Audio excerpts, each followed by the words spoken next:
বন্ধু, কোরআনের তেলাওয়াতটা এমন, আপনি যখন মারা যাবেন আপনার কবর হয়ে যাবে,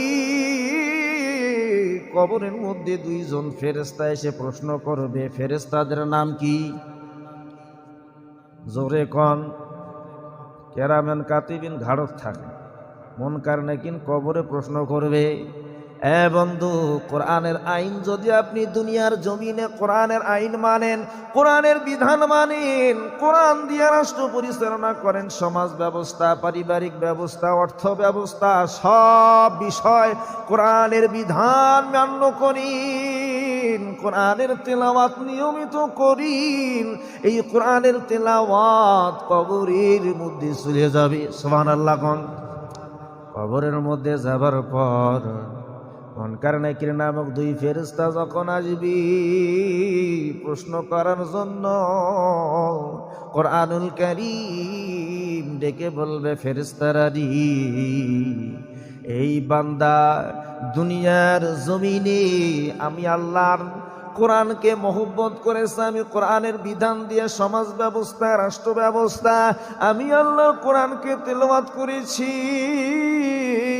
আজকে সে আরামের ঘুম ঘুমাইতেছে, তার ঘুমে কোনো বাধা দিও না।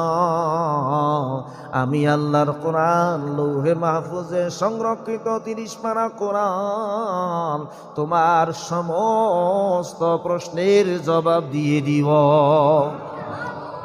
কোরআনের তেলাওয়াত কবরে যাবি, জীবনে কি শিখলেন? কোরআনের তেলাওয়াত করতে পারলেন না।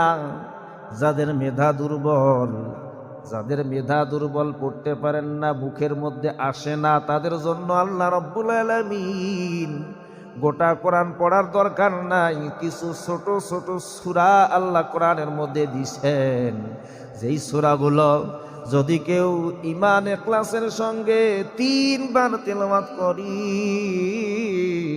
একটা পুরা কোরআন খতমের সওয়াব তার আমল নামার মধ্যে লেখা হয়। সূরাতুল ইখলাস নামে একটা সূরা আছে, সবাই বলেন কুল হুয়াল্লাহু আহাদ আল্লাহুস সামাদ লাম ইয়ালিদ ওয়া লাম ইউলাদ ওয়া লাম ইয়াকুল লাহু কুফুয়ান আহাদ।